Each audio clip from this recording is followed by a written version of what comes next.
Hey everybody, welcome to the Difference Makers podcast. My name is Pastor Tyler Warner from Calvary Chapel, Trussville, and we are here on BGTV Studios. Glad to be here as always. We're going to be talking today about goals. We're going to talk about setting goals and then breaking them down and how to go from there. Most of us are pretty good at deciding where we're going, but figuring out how to get there can be a little more difficult, so we're going to talk about that. Before we do that, though, I want to remind you about ironworks.media. Ironworks.media is a ministry of Calvary Chapel, Trussville. We are building the premier online platform for Christian resources. BGTV is a big help in that process. We're very grateful for it. We've got books there. We got a few here that you can look out, and actually got two more. They're going to be coming out this year, good Lord willing. But we've also got videos that we release every single week. We've got another podcast you can check out. We've got some conferences that we've done that you can go see all of them. Every session is right there. We got another one coming up in May, actually. Or no, we moved it to June. It's coming up in June, so you can check out that one. Lots of resources there for free, except for some of the books that you can download to help you stay sharp and stay strong. If you join our mailing list on ironworks.media, we've got 2 free ebooks for you, so you can get a little taste of what we're talking about. And if you want more information about the church, you can go to calvarychapeltrussville.com. Breaking down your goals. That's what we're talking about today. Breaking down your goals. Today's podcast is right along with other things that we talk about here on Difference Makers. We're talking about, as always, motivation and inspiration to live the life that God has called you to live. We know from the Word of God, 1 Corinthians 7:17, Ephesians 2:10, and elsewhere, that the Lord has a will for your life. He has a plan and a purpose, something He has called you to do. And some of those things are very specific, like He's called me to be a pastor, and some of them are more general, like I'm also a father, I'm also a husband, I'm a citizen of this country and of this community, I'm a man of God, I'm a Christian. There are responsibilities that come along with those things that we're trying to inspire and motivate you to do. And the reason I'm doing that is because a lot of these things that we get when we need motivation or we need instruction or we need somebody to help us along, we go to the world to get those things. And that's not all bad, but it sure can be. There's an awful lot of evolutionary theory that goes into that, trying to explain that the reason your brain works this way is because you used to be a seal or a monkey or whatever it is. And there's also a lot of it that just comes from a straight up carnal, sinful perspective that tells you the most important thing is getting money and getting girls and whatever it is, and leave the rest of that stuff behind and get religion when you're older if you must. Well, I'm not interested in any of that. I want to know what God has to say. But we're also going to give you a lot of real practical advice and instruction, and that's what I hope we'll have for us today. Because we are not sluggards in the calling God has given us. We talked about this a few weeks ago on Difference Makers, about that word that you see in Proverbs, sluggards. To be a sluggardly person, a person who is like a slug in the way that they live their life. And when it comes to the calling of God and the abundant life that Jesus has called us to be, you cannot be a sluggard. You cannot be a lazy person. The Bible even tells us not to be slothful in zeal, but to be fervent in spirit as you serve the Lord. That you are called to be passionate and to awaken that joy and that fire in your heart to go after the life that God has given you. Not necessarily just ministry and church, but every aspect of your life. And you have to realize this. You might know very well what your calling is, but life does not just happen. Life does not just progress forward. Life does not just become what you want it to be. You're not just going to sit around and one day that woman is just going to plop right in front of you. You're going to get married. It's not going to be a problem. You're going to have your kids. You're going to have a big house. Life doesn't just happen that way. This is sometimes a lesson that young folks need to learn when they first graduate and as they first start to really live their life. You're not going to have the life that your mom and dad have now in their 40s or 50s or whatever, right now in your early 20s. You have to build that. And the same thing is true in your walk with Jesus. The Lord empowers us by His Holy Spirit, but if you look at the Word, there's always a time of preparation. There's always a day of small things. Moses spent 40 years in the wilderness. Paul spent 14, maybe even 17 years, depending on how you calculate it, in the wilderness, in Tarsus, doing nothing, really, that the Bible records until Barnabas called him back to Antioch. Even the apostles themselves spent 3 years with Jesus. There's seasons, there's small times, and you're supposed to push through those things. The book of Zechariah, Haggai, Ezra, Nehemiah are awesome on this subject. The point is, some people believe that if they work hard, if they pursue their life, they give it everything they've got, they fire up their ambition and they pursue life, that somehow that's a lack of faith. that God is the one that's supposed to do these things, that God is supposed to just bring these things about in my life. Now, that is true. I will always stand here and say that if you serve the Lord, he will bring blessings into your life. And not only that, God will bring blessings into your life just because he loves you, just because he's gracious, and even if you haven't done everything you're called to do. However, I think that is a false opposition, because if you look at what the Bible tells us, it gives us the examples of living a joyous, godly life with fire, with energy, with organization and planning, and with hard work and labor even. Paul even referred to his ministry as a labor that he had to do. And he's not just being metaphorical there. I can tell you right now, ministry is work, and it is in fact hard work. The Bible says the workman is worthy of his hire. Paul said in 1 Corinthians 9, he disciplines his body and keeps it under control to obey Christ. So it is not anti-Christian to work hard and take all that fire and drive that I know you have and apply it to the life that God has called you to live. God does not approve of people that just sit back and do nothing. He approves of those that step out in faith. Now, sometimes stepping out in faith means waiting, but that's not what we're talking about today. We're talking today about laying hold of the things that God has promised you and has called you to do, setting goals and then how to achieve them. And I use this word goal. This is one of my favorite words. I'm just going to tell you. I know some people are a little uncomfortable with that and it feels cheesy to them or it feels worldly. That has not been the way my life has gone. I love setting targets for myself and chasing them down as best I can. That's why I loved football and baseball so much. It was very obvious what we were all trying to do. The rules were very plain. How you got better were plain. And that was good for me. I loved that. I don't like walking around nebulous because it's very difficult to progress. And that, of course, this whole process should be done in prayer. We should assume this on everything that we ever talk about here, that you are doing it in tandem with the Holy Spirit, in prayer, in the study of God's word, that you are going to set these goals with God's word in mind. So you've got to set them though. You've got to set a target. You've got to plant a flag that you're going to then chase and capture. You can call them goals, call them targets, call them dreams, visions, whatever you want.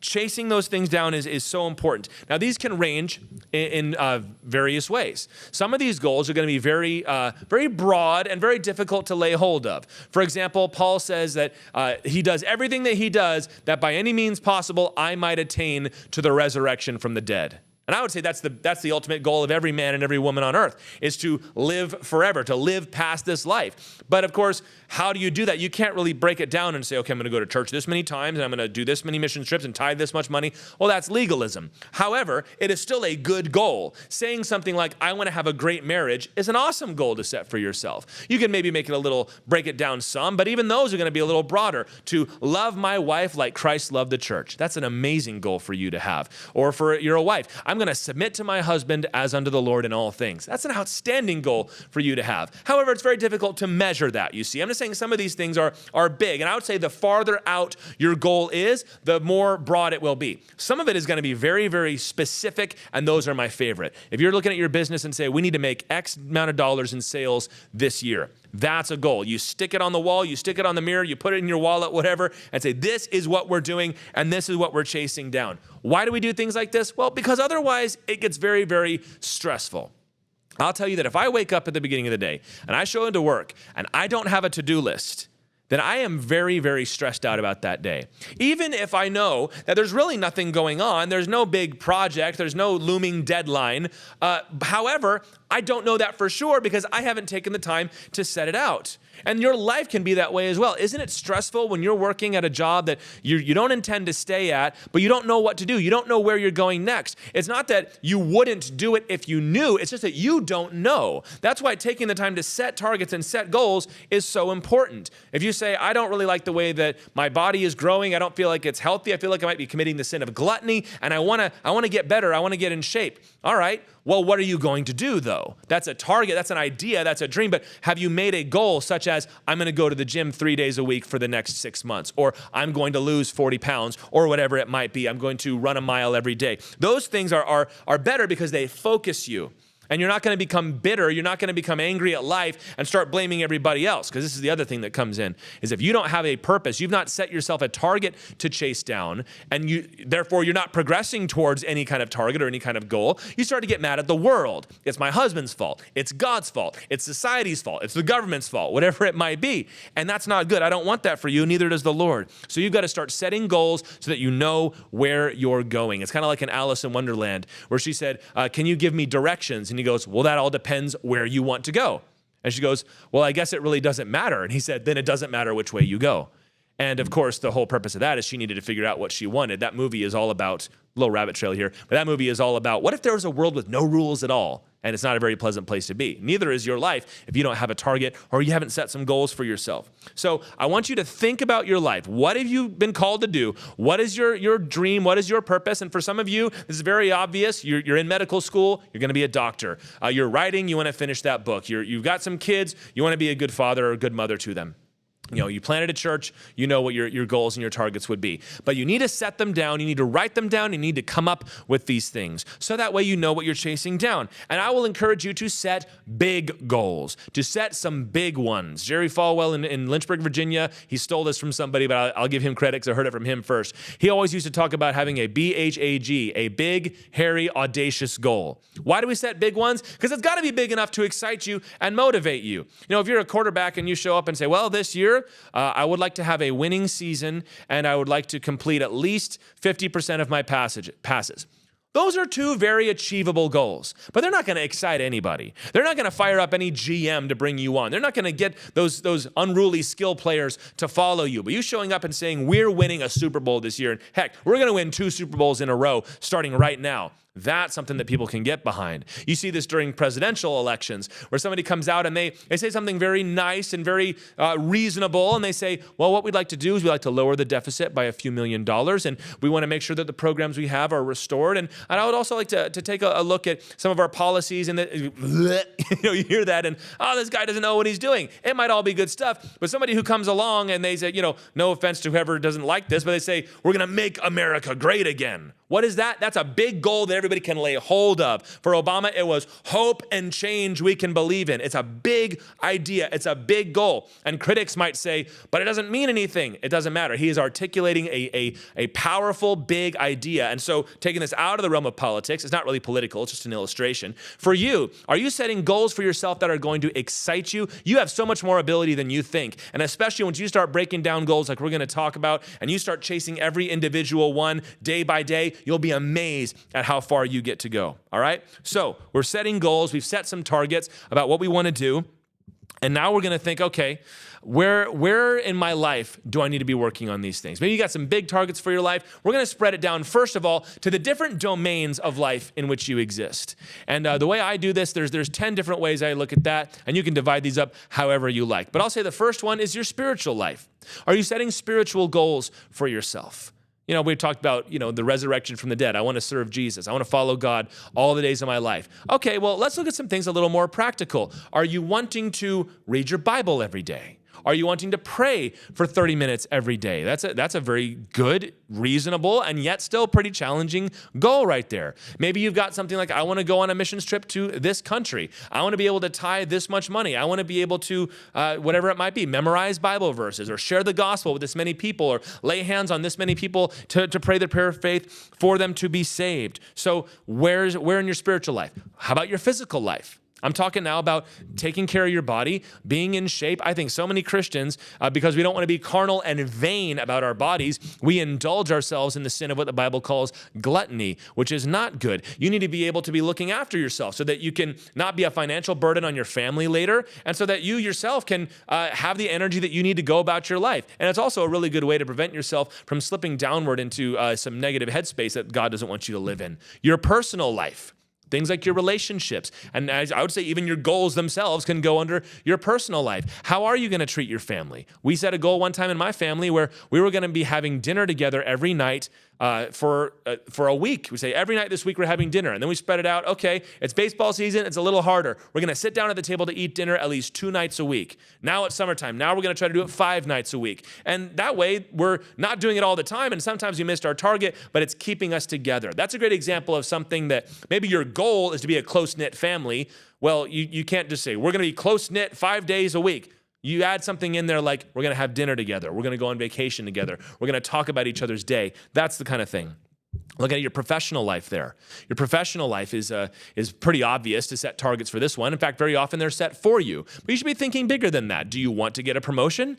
Do you want to start your own business? Do you want to be the manager of the branch where you are? Do you want to redo the way something is done? Do you want to win an award? I don't know what it is. That's your professional life. So you should look into that. Your financial life. I got to go faster on some of these as I look at the clock here. But your financial life. Do you want to pay off your debt? Do you want to make a little bit more money? Do you want to get a side hustle that can supplement your income so that way you're not taking too much away from the big dream, but it's just helping out a little bit? You know, maybe you're a mother and your kids are starting to get out of the house and go to school a little more. Do you want to start contributing that way with your family like a Proverbs 31 woman should? I don't know what it could be. I put in here your domestic life. That applies to your house. You know, it's really, I guess maybe not the best word for that, but it's the one I use. So I look at my house. You know, the chores have got to be done. The house has got to be clean. I just had to rehang a gate on my backyard because we had that big windstorm and it ripped it right off the hinges. So, you know, things like that got to be done. If you want to have a nice place to live in, is that something that you want? Do you want to be able to have people over anytime? Well, you got to set some goals about how often you're gonna clean. You can go down to your creative life. If you love to draw, if you love to write, if you love to take photographs, whatever that may be, are you setting goals for that? Or do you just say, well, I want to write more this year? Well, how much? Do you want to write a whole book? Do you want to publish a short story? Do you want to do 5,000 words a week? Whatever it may be. Set some targets and some goals for yourself. Your educational life. If you're in school, I mean, getting good grades is a pretty good one to have. But once you get past that, what about, do you want to read about history? Do you want to read up on some good theology? Do you want to learn Greek? Do you want to learn Spanish? Is there something that you want to know and learn? Set some targets on that. Because I'll tell you what, Duolingo will sit there on your phone all day. And if you don't set some kind of plan, it's not going to help you. It's just going to sit there. And now they make the face droop on the app cover and everything. And that's a really pushy owl. I'll just put it that way. So that was created in educational. Recreation. Put recreational goals in there. That's okay. You know, if you enjoy reading, maybe you feel like you just read the same books over and over again. You got a growing stack of books that you never read, and so you're kind of getting, frustrated with it. Set a goal. I'm going to read a new book before I read a one that I've already read. I'm going to read 3 new ones before I read another one, or 2 new ones before I buy another one, whatever it may be. Set goals to go outside more. I set goals like this all the time. We're going camping this year. Right? That's a target that we're setting for ourselves. Or I'm going to hike this many times, or whatever it is that you like to do. If you like to fish, if you like to hunt, if you like to whatever it may be. Video games. You can set goals for all these different things. And then I think that's all 9. If I've forgotten one, I'm just going to have to do it next time, I guess. But I'd say number 10 is the public life. And I include this one because I think there's a responsibility upon me as a voter and as a citizen to be informed about local issues, not just the big ones you read about on the news, but local issues, local matters, find out how I can be contributing as a representative of Christ in the public sphere. That's something to consider as well. So for me, that was something like increase my participation in our local pregnancy center. And that's something that I did and I'm experiencing right now. Look at every aspect of your life. So that was a little longer than I intended, but we're setting goals. We're setting targets. Here's what you do next. Break them down. Most of these things are going to be far out in the future. You're going to be all the way out in the. I like to make goals that are many years away, like 7. I'm 33 now, so I'm setting 7-year goals for when I turn 40. Good milestone for me. And then break it down to just a couple years. Okay, so in about 3, when I'm about halfway there, where do I want to be? And then break it down from there in 1 year, because that's a very reasonable target to shoot for. And then I even go by the month and by the week, and sometimes even by the day. Here's what I'm going to do to get there. Now, if you're already in some of these domains, if you already work that job, you kind of know what you need to do. It's easier for you to break it down. For other things, you're not really going to know what to do. You might say, okay, I want to learn how to play the trombone. I don't know anything about it, but I love jazz and I think it'd be a lot of fun. All right, well, you got to start setting some goals now that'll get you to the big one. If your big goal is to play in a jazz concert somewhere in 10 years from now, all right, start researching what kind of instrument you ought to buy. You start looking at how to practice. Are there online courses that I can do? Is there a local group to find? Should I, buy this instrument or save it for the other one? And you add that as part of your goals. By 6 months from now, I will have done all my research and I will be prepared. I will have saved up enough money to make that purchase and begin that. I used to play trombone in middle middle school. That's why I'm using that as an illustration. But you break it down all the way. When we were planning the church, the big goal was plant a church in Trussville, Alabama.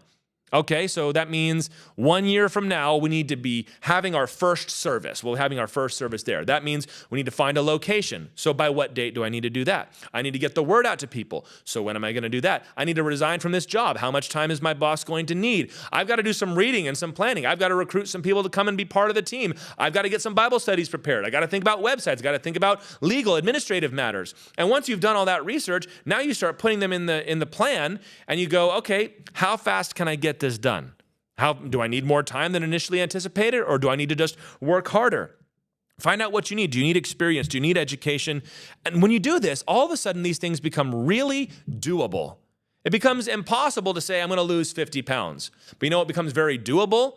Find out which gym I'm going to go to and which workout program I'm going to follow. I can finish that by the end of this week. Boom, now we know where we're going. Okay, what's next? I don't have anything to wear. Okay. Also, this week, I'm going to get all the stuff that I need to wear. And then the next week, I'm going to show up for the first time. Just maybe if you're going slow, you just start with that. I will show up for the first time and give it a try. Now that I've done that, okay, I'm going to go back again. I'm going to figure out the best time to go. Breaking it down all the way. And you do that for years, you'll be amazed at the progress that you make. You know, I was telling you all the things that we just had to do planning the church. It's been 6.5 years.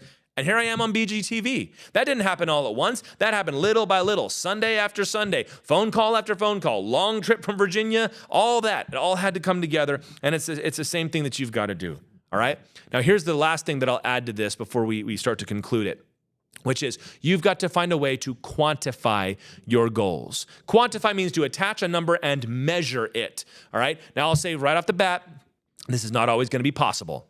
You know, I want to love my wife more this year. You can't really put a score on that. You don't want to come to your wife like, all right, would you say that today from 1 to 5, 1 being I didn't love you at all, 2 being I loved you a little but not very much, 3 a medium amount of love. 4, you see what I'm saying? You can't do that because that's just, that's going to be undermining that goal in the first place. But you need to find a way as much as you can to quantify it so that you know when you're getting there or not. You might say, to be a great trombone player. You don't look at every day and say, was I a great trombone player today? You say, did I practice today?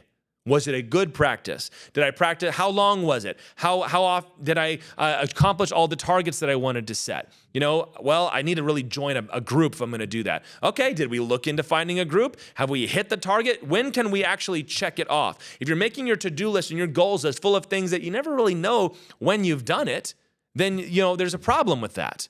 This is why we like things like doing it for a certain amount of time or doing a certain number of minutes. Like if I'm going to be writing, I'm going to write this many words. If I'm recording a podcast, I'm going to record this many episodes today. So, when I'm doing a sermon for the week, I have targets that I hit every single day. So Mondays, I'm going to outline for Wednesday, and I'm going to read all the commentaries that I need to read. Tuesday, I'm going to put my notes together and have the first form of it finished. Wednesday, I'm going to review it, edit it, and pray over it, and then present it. That's how I do a midweek service. I know when I have accomplished each one of those goals. And it should be the same thing for your whole life. Once you've broken it down, it becomes very, very manageable. And I'd say, again, the farther out it gets, the harder it is to do that. But you need to be able to set things. You've heard of SMART goals maybe, which is specific, measurable, achievable, relevant, and time-bound. Yeah, look into things like that so that you can know when it's been finished. Spiritual things are particularly tough here. When am I a true disciple of Christ? Was I a disciple? How many days this week was I a disciple? Oh, that doesn't really work. We don't want to be carnal with the things of God. But you know what you can do? I'll give you something here. This is called a process goal, which is different from a target goal. A process goal is when I'm going to work this process every day.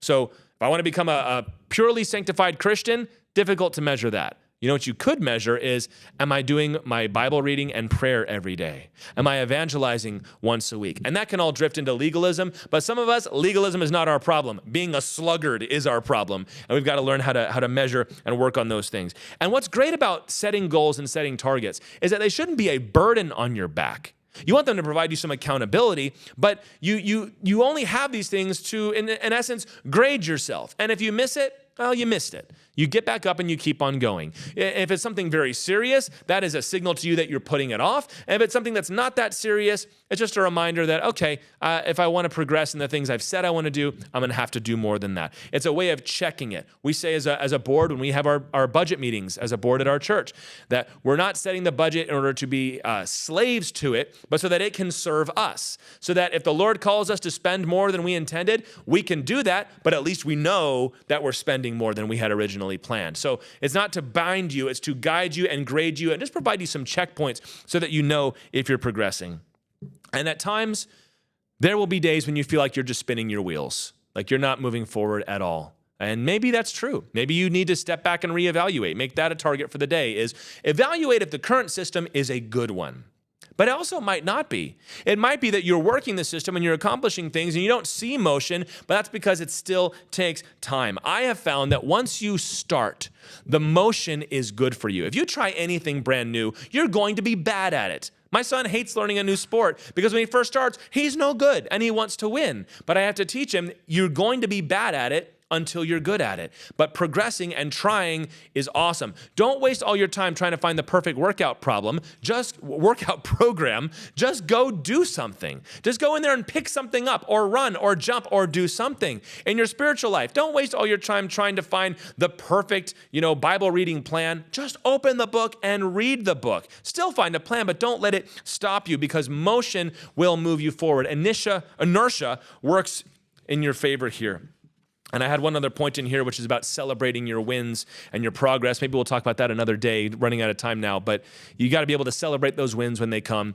And yet, if you never have a target, you never have a goal, you've never broken it down, then you'll never know if there's anything to celebrate, and that'll bum you out. And if you only have big picture goals and you haven't broken them down, then that celebration can seem so far off that today doesn't feel like it's worth anything, and that's no good. Thank you for listening to Difference Makers today. My name is Pastor Tyler Warner from Calvary Chapel, Trussville. I want to remind you one more time about ironworks.media. This is our platform that we're building at Calvary Chapel, Trussville, to be the premier Christian resource network, books, podcasts, all sorts of things for you to check out. There's 2 free ebooks for you if you join our mailing list, and if you want to find out more about the church, go to calvarychapeltrussville.com. Man, I feel like I was speaking a million miles an hour today, but a lot of good stuff in there. So go set some goals, go break them down, get out there and go make a difference, friend.